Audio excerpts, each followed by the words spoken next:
Hey guys, it's April Emerson here. I heard that some of you might want to hear a story, so here goes.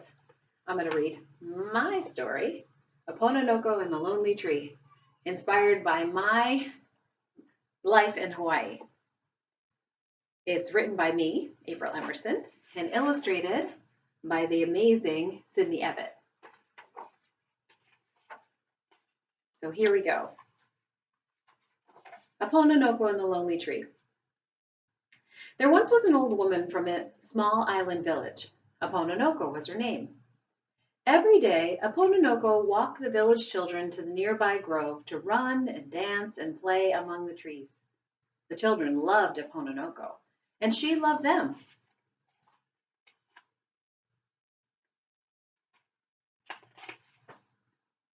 The grove was filled with trees of all shapes and sizes. Some were tall, some were short, some were wide, and some were narrow. Some had leaves as big as elephant ears, and some had leaves as small as pebbles. All of the trees swayed happily in the island breeze. All except one.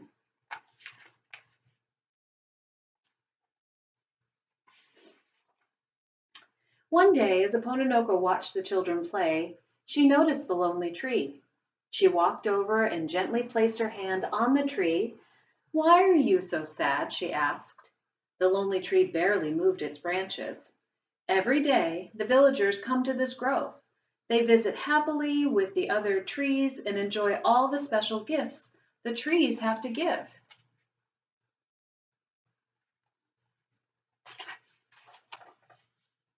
Men from all over the island come to the mighty koa. The koa gives them the wood to build the canoes to travel the seas, the boards to surf the waves, and the ukulele to fill the island winds with song. The women come to the sweet-scented lychee tree to gather ripened fruit to make jam. As they fill their baskets, the little children hide beneath the tree, plucking berries from the low branches. Their eyes brighten as they peel back the skin and bite into the juicy fruit.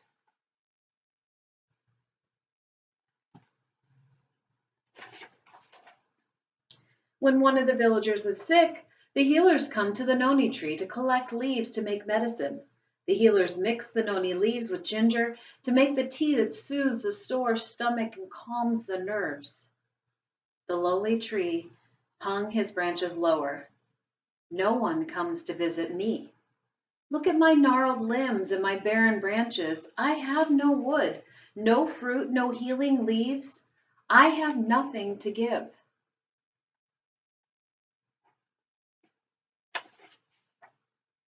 Apononoko smiled. "My friend, you are mistaken. You do have something to give. You haven't found it yet."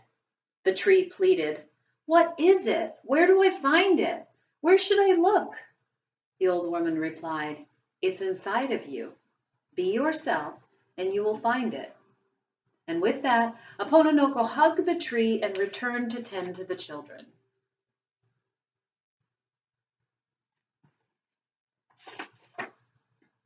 The lonely tree stood wondering what the woman meant. What was inside of him that he did not see? A short while later, the tree heard the sound of whimpering nearby. It was one of the children. She was hiding in the tall grass crying. The tree whispered, "What is the matter, little one?"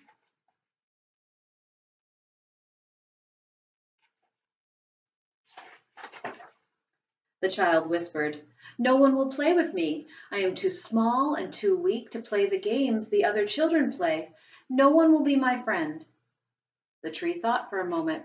Then he stretched his branches and said, "Come play with me.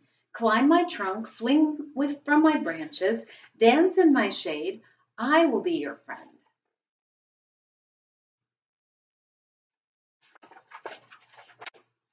And that is exactly what she did all day long.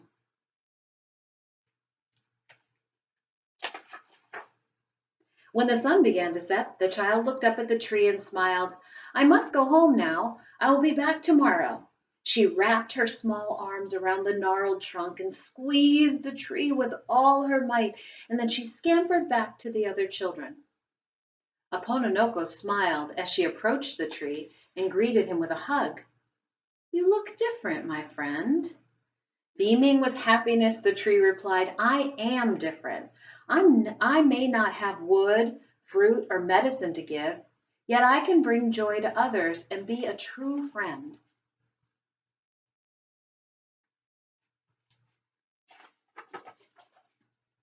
Apononoko gathered the children.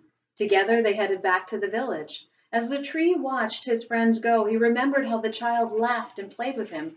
He felt a warmth deep inside, the warmth of friendship. When he woke the next morning, he indeed was different.